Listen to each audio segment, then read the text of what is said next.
Gracias. Hola, primero tengo un comentario de servicio público. Me ha preguntado la organización que os diga que ha aparecido un iPhone 15 XR, que a ver de quién es, porque parece que no lo ha reclamado nadie. ¿Nadie? ¿No? Vale. Ahora que estoy seguro de que tengo el 100% de vuestra atención, vamos a ver, izquierda, derecha, arriba, abajo. ¡Ay, Dios! Vale, arriba. Bueno, me llamo Pablo Moratino, soy embajador de marca en SiteGround. Además, trabajo como analista de datos en Product Hackers, que es una agencia de growth. Tengo un podcast con mi buena amiga y no por ello compañera, Ana Cirujano, todos los lunes a las 6:30 de la tarde. El próximo lunes probablemente hagamos un poquito de review de lo que hemos vivido aquí, muy positiva de momento. Y además tenemos un negocio juntos, una academia que se llama 3:30 School. Hoy me gustaría empezar hablando con vosotros, haciéndoos una pregunta.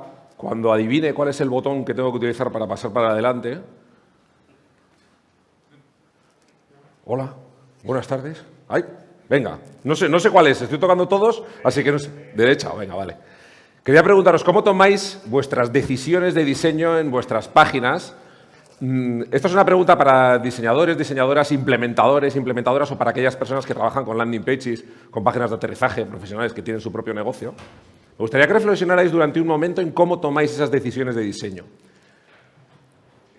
Pues cómo llegamos a, no sé, diseños como estas landings que han hecho, creo que las hice con Dalí, o no recuerdo ahora, con alguna inteligencia artificial. Se nota claramente por la naturalidad de las manos de las modelos. ¿Cómo tomáis esas decisiones de aquí va un hero con determinadas características, voy a colocar un botón con una llamada a la acción por debajo del scroll? Todo este tipo de cosas, ¿cómo tomamos las decisiones? ¿De una forma reflexiva, de una forma automática? Muchas veces simplemente nos guiamos por plantillas, cosas que encontramos en Internet. ¿Cómo es la landing perfecta? Bueno, en 3:30 School tenemos casualmente un artículo sobre cómo es la landing perfecta, que se puede seguir, una guía, sin más. A veces también por experiencia propia. He hecho 70.000 landing pages y lo único que hago es seguir más o menos un sistema que ya tengo definido. HIPPO, que no sé si os suena, pero esto es Highest Paid Person Opinion, es decir, la opinión de la persona que más cobra en la empresa. Normalmente el CEO, algún jefe de proyecto, algo así. Esto es una toma de decisión muchas veces criticada, pero es que normalmente la persona mejor pagada es la que mejor conoce el negocio y el público. Así que no la infravaloremos. Otras veces, intuición personal. Bueno, en base a mi experiencia, pero además en base a cómo huelo yo este sector, pues tomo decisiones porque creo que funciona mejor con determinado target de público. Y finalmente, datos son amores, ¿no? Llevamos un tiempo trabajando, hemos probado diferentes cosas y sabemos que hay landings que funcionan mejor que otras. Perfecto. Hoy me gustaría hablar de una fórmula que puede ayudaros para empezar a trabajar en procesos de optimización o tomar decisiones cuando hay algo que estamos haciendo que no funciona correctamente o que pensamos que tiene mayor potencial de mejora, que son los sesgos cognitivos.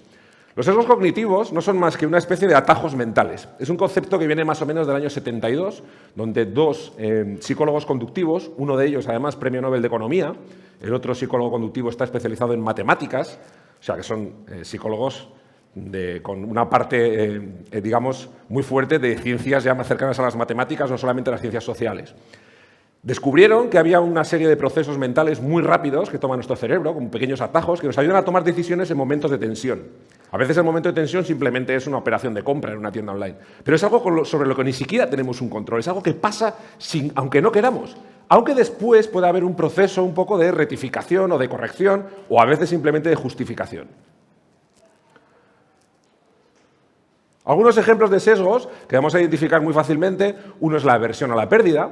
Este es un sesgo cognitivo que se utiliza mucho en los trials, ¿no? Cuando nos dejan probar un servicio durante 15 días y cuando te has pegado 7 o 8 días configurándolo y otras semanas sacándole partido, se acaba el trial y ¡ah! Después de lo que me ha costado configurar todo esto, ese proceso es la aversión a la pérdida. El efecto anclaje, que todos hemos visto con los precios de un e-commerce donde aparece tachado el precio anterior, con eso anclamos el precio y se valora mejor el precio descontado, o el efecto de dominio asimétrico, que es algo que nos lo encontramos muy a menudo en las tablas de precios. Normalmente nos encontramos con la posibilidad de elección entre dos precios. Esto es un dominio simétrico, tengo una mitad con un precio y otra con otro, y de repente meto un tercer valor, en este caso intermedio, que es asimétrico. ¿Por qué? Porque un precio simétrico hubiera sido 5,50.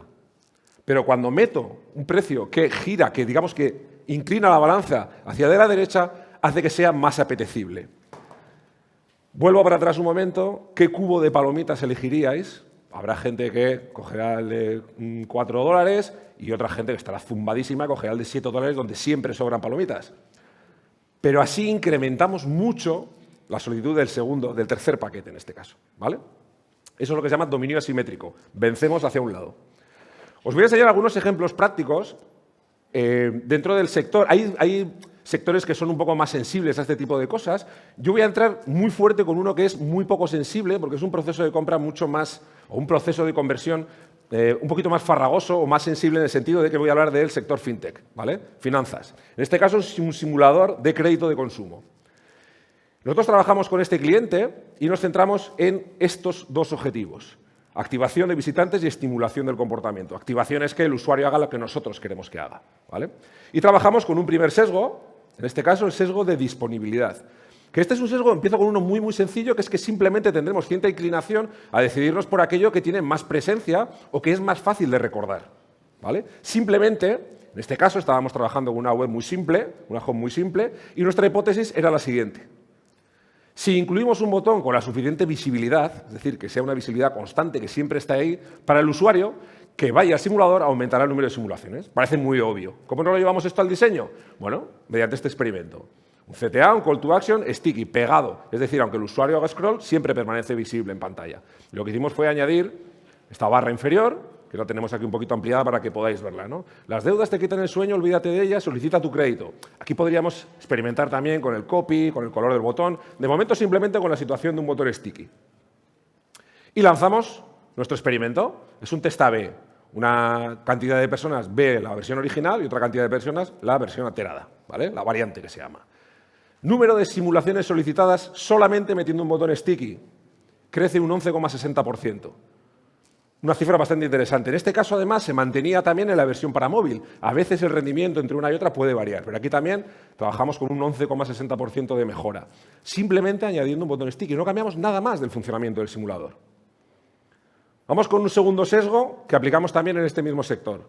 El sesgo de elección múltiple, que viene a decir algo como que si hay demasiadas opciones entre las que elegir, el usuario o bien toma una decisión demasiado precipitada o, en el peor de los casos, no la toma, porque no sabe qué decisión tomar para no equivocarse. De nuevo, trabajamos en el sector fintech, no os puedo mostrar exactamente el cliente que era, pero la hipótesis de esta era la siguiente. Si mejoramos la experiencia de usuario, se impulsarán las solicitudes de crédito. Obvio. ¿En qué nos basamos? Nos basamos en 3 leyes.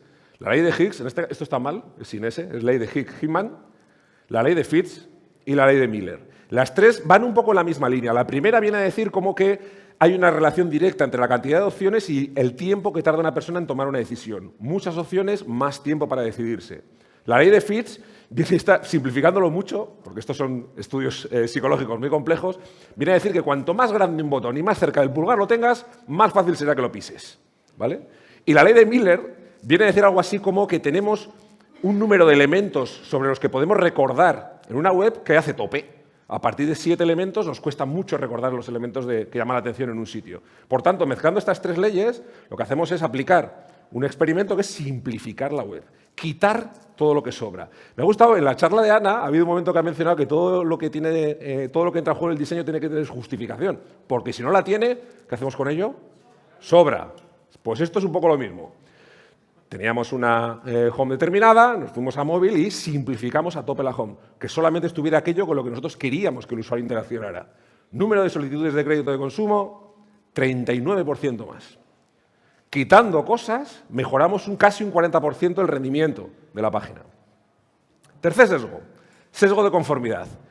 A mí me gusta llamar el sesgo del bar vacío y del bar lleno, ¿no? ¿Dónde va Vicente? ¿Dónde va la gente? Tendemos a ser un animal de manada y hacemos lo que se espera que haga de nuestro grupo social, ¿vale? Esto se suele reflejar sobre todo en todo lo que tiene que ver con las pruebas sociales. Lo típico, ¿no?, de las valoraciones de otros usuarios, opiniones, reseñas, va un poco en esa línea todo. En este caso, la hipótesis estaba orientada en reforzar la prueba social. Con la valoración de clientes, datos, premios, rankings, todo eso, ¿no? Potenciamos la prueba social mediante un experimento y nos encontramos con que añadiendo número 1 en instituciones financieras, 9,6 sobre 10, todo ese tipo de valoraciones, ¡boom!, 142%. Una burrada, dedicando un poco de tiempo a añadir, a dar peso y a eliminar todo lo que sobra con toda la información social. Esto lo aplicamos también, es muy frecuente, y aquí meto de tapadillo un sexto sesgo, en el caso de Yosepo, la zapatería online, donde lo que hicimos fue añadir prueba social de las típicas publicaciones en redes sociales de algunos clientes, y en este caso lo combinamos con un sesgo que es muy moderno, que se llama el efecto IKEA, que es que damos más valor a las cosas que nosotros mismos hemos construido. Nosotros cuando vemos que estamos publicando en redes sociales, pues en este caso looks con los zapatos de Yosepo, y vemos que Yosepo los publica en su página web, se crea una fidelidad aún mayor y probablemente una mayor potencia de repetición de compra. 10% en el caso de Yosepo, simplemente añadiendo las fotos de redes sociales de sus clientes. Cuarto sesgo, sesgo de identificación. En este caso, este sesgo se produce cuando existe un buen match entre el target que ha elegido la gente que está desarrollando la página web, que la está diseñando, y nosotros como usuario final. Nos sentimos identificados con el tipo de público al que se refiere el contenido del sitio. En este caso trabajamos con la marca Havaianas. Tenía un giro en nada más cargar la home, above the fold, en la parte superior, y era un giro en el que iban pasando y se hablaba de chancletas para mujeres, para hombres, para niños, iba pasando simplemente el giro, ¿no? Un slider, por decirlo de alguna manera. ¿Qué hicimos? Bueno, vamos a trabajar una hipótesis. Si conseguimos segmentar el mensaje para que el usuario se identifique más con el contenido del giro, mejorará la cantidad, la tasa de clic del slider.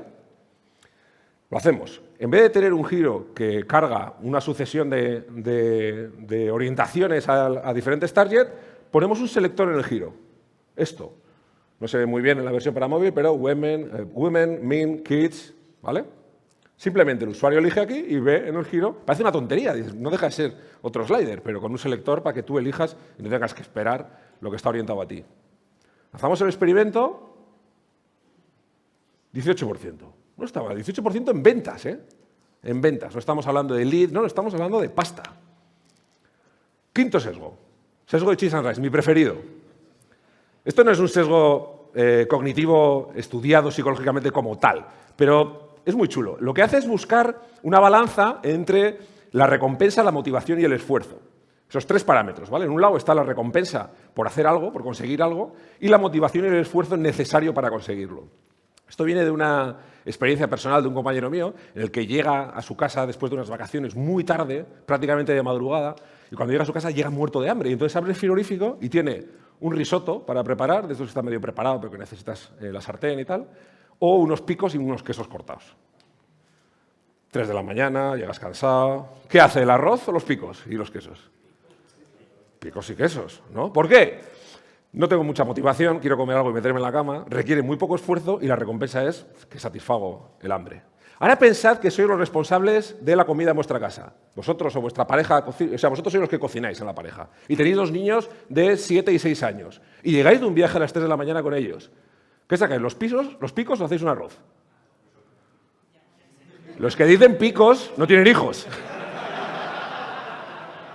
O no tienen pareja en la que justificar que le están dando a los niños unos picos. O unos donuts de chocolate, si queréis. Fijaros, en este caso cambia la motivación.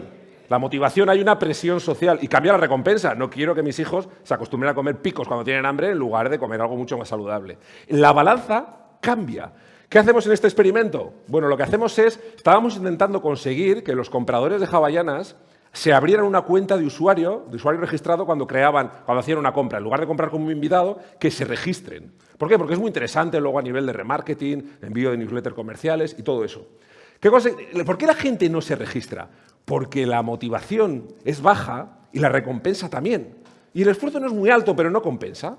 ¿Cómo conseguimos que compense? Bueno, pues lo que hacemos es, en nuestra hipótesis, hablando un poco de esto que estábamos comentando, y tangibilizamos el valor de registrarse. ¿Cómo? Bueno, pues le decíamos, gestiona tus devoluciones de una forma rápida. Si tienes que devolver tus chancletas porque no te valen, porque no te gustan, si está registrado podrás hacerlo. Si no, es un rollazo. Hostia, el esfuerzo es pequeño, pero la recompensa y la motivación son mucho más altas, porque me quito de un montón de problemas cuando tenga que devolverlas. 550% más de registros. Multiplicamos por 5 los leads que se registran en el newsletter. Pero lo que es aún mejor, 32% más de ventas. O sea, hay un efecto contagio en que el usuario confía más en la relación con la marca y vendemos un 30% más. Muy importante. Como veis, son todo decisiones, de alguna manera, que tratan de buscar un poco el recoveco psicológico del usuario para llevarle hacia donde nosotros queremos, pero hacia donde el usuario quiere. El usuario está en nuestra web, en nuestro sitio, para cumplir un objetivo. Si no, no estaría ahí. Si nos alineamos, podemos acompañarle en ese viaje. Fijaros, disponibilidad, elección múltiple, conformidad, identificación, cheese and rice, sesgos cognitivos, 5, 6 que os he dado con el efecto IKEA. Existen más de 150 sesgos cognitivos investigados. 150. Que nos pueden ayudar a conseguir, a facilitar los objetivos de los clientes. Podéis probar un sesgo cada 2 días y medio hasta la World Sevilla del 2024. O sea, tenemos un montón de margen para estudiar todos los sesgos que existen. Os invito a hacerlo porque es muy divertido experimentar con la psicología del comprador siempre que lo hagamos para ayudarle a conseguir sus objetivos. ¿De acuerdo? Muchas gracias, un placer.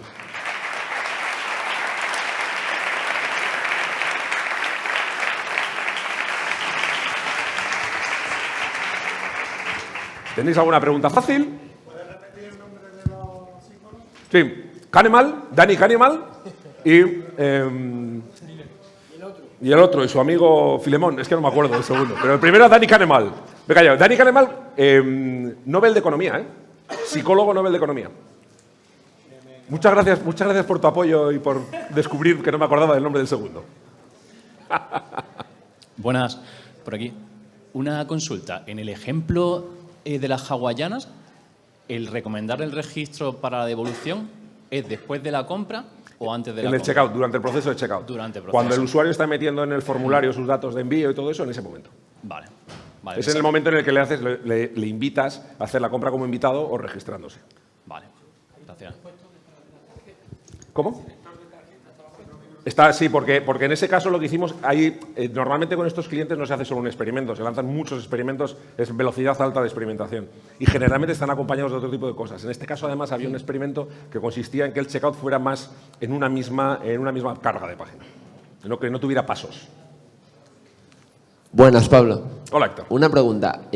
Para hacer este tipo de experimentos, ¿cuánto sería el mínimo de visitas o usuarios que necesitaríamos para poder ser fiables? ¿Cuánto es el mínimo de diferencia que quieres medir? Es que es una relación compleja, sí. Es un proceso, es estadística. No lo sé. Claro, es estadística. Digamos que cuanto mayor sea la diferencia que tú quieres medir, por ejemplo, imagínate que estamos hablando de una conversión del 2% o del 1,20%, que es la media en e-commerce en España, por ejemplo. Yo quiero pasar de 1,20 a 3,2. Con menos tráfico puedes conseguir medir esa diferencia que si quisieras tener una evolución mucho más pequeña. Es decir, cuanta más distancia haya entre lo que tienes y lo que quieres conseguir, menos tráfico te hace falta. Es un proceso estadístico, requiere hacer una fórmula matemática para conocer el tráfico que necesitas y, sobre todo, el nivel de significancia, es decir, el nivel de precisión estadística o de confiabilidad que quieres de ese experimento. Pero hay que hacer un proceso matemático. En todo caso, a nivel de A/B testing, estos son todos experimentos, estos en concreto son de A/B testing, normalmente se recomienda como mínimo entre 2-3 semanas de experimentación y cuanto más tráfico, mayor seguridad en el resultado. Yo no recomiendo hacer experimentos A/B con páginas con menos de, 5.000 visitas a la semana o algo así aproximadamente, y utilizando el 100% del tráfico en el experimento, que esa es otra. Oye, ¿y algún experimento que hayas hecho que haya pifiado totalmente? Muchísimos. ¿Os puedes poner algún ejemplo? Sí, mira, concretamente en hawaianas tuvimos un experimento, déjame que recuerde, porque provocamos una caída en la conversión con este experimento. No recuerdo exactamente el motivo, pero era algo en el proceso del checkout. No sé si fue cosas que probamos muy absurdas. Por ejemplo, antes estábamos hablando del dominio asimétrico, de las tablas de precios con 3 valores y tal. A veces, cuando trabajamos con una tabla de precios con 3 valores, quitamos uno de ellos a ver qué pasa. Porque igual estamos consiguiendo que haya muchos usuarios que vayan a la gama media y nosotros queremos potenciar la alta. ¿Qué pasa si quitamos la media? ¿Van a la alta o van a la baja? Hacemos ese tipo de pruebas. Pero, por ejemplo, en checkouts, muchos de los experimentos son negativos, no refutamos la hipótesis, o refutamos la hipótesis porque el usuario ya está muy acostumbrado a hacer todo el proceso de una manera determinada, muy estable, sobre todo el usuario que compra a menudo online. En el momento que rompes esa experiencia, a veces no funciona. El hack, por decirlo de alguna manera, no funciona, porque el usuario se siente durante un momento perdido. Pero no pasa nada. Quiero decir, al final, cuando estamos trabajando con experimentación, si el impacto que tiene la conversión, tú estás haciendo un seguimiento muy rápido, puedes minimizar el impacto cortando el experimento. Hostia, esto va muy mal, lo paras y ya está. En algunos casos hay un tipo de test A/B que lo que hace es, a medida que va saliendo el resultado, vas llevándote más tráfico hacia la versión ganadora, lo vas corrigiendo. De esa forma el impacto en resultados al final, o sea, resultados en pasta, tiene menos peso. Pero sí, continuamente. Entonces, si lanzamos 100 experimentos, 80 son negativos. Sí. Pablo, ¿hay forma de automatizar esos test A/B o tienes que estar pendiente para, si falla, quitarlo rápido y volver a hacer? Nosotros normalmente hacemos un seguimiento diario de todos los test. Sí, porque, a ver, depende un poco del nivel de facturación de la empresa. Si estás haciendo leads o formularios de contacto, pues no es grave. Pero en ventas o en e-commerce, una caída de un 5 o de un 10% en ventas, es una burrada. Y en muchos experimentos pueden tener impactos. Estos impactos que hemos visto positivos, les podemos dar la vuelta. Imaginaos si tienes aquí en Havaianas un 5% menos diario durante una semana. Sí, normalmente tienen un seguimiento, pero hoy en día las herramientas de A/B testing, cuando notan variaciones muy potentes, te van enviando un informe diario y tú vas viendo, hostia, que aquí se nos ha ido la mano y hay que cortarlo. Los sesgos todos los sumarán, ¿no? Supongo que algunos sesgos, algunas pruebas realizarán otros resultados de otras. Exacto.